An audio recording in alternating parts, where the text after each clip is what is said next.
সেই যখনই নারায়ণ আর নারদ এসেছে, বুড়িমা ছুটে গিয়ে মা ওই দুইজনকে দেখেছে তো, তাড়াতাড়ি করে ওই গোমাতার দুগ্ধ দহন করে এক বালতি দুধ এনেছে, নিজে জাল দিয়েছে, জাল দিয়ে বলছে বস বাবা বস, আমি দিচ্ছি।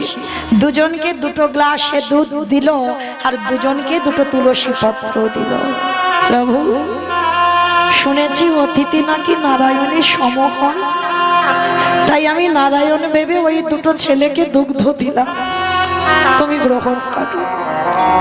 ভগবান বুড়িমার ঘরে বসে দুগ্ধ সেবা করছে আর নয়নের দিয়ে একটা একটা করে জলের ফোঁটা পড়ছে।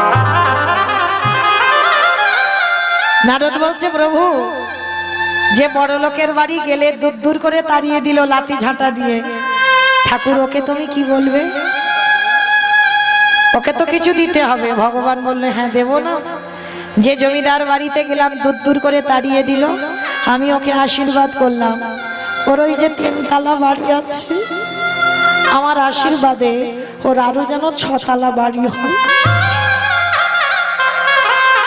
ভগবানের ইশারা তো সবাই বোঝে না। তা নারদ চমকে উঠেছে, ঠাকুর এটা তোমার কি আশীর্বাদ? যে তোমার খেতে দিল না, লাঠি ঝান্ডা দিয়ে তাড়া দিল, তাকে তুমি বলছো আরো 3 তলা বাড়ি হবে, আরো টাকা পয়সা হবে? বলে হ্যাঁ। নারদ, ওই এত ধনী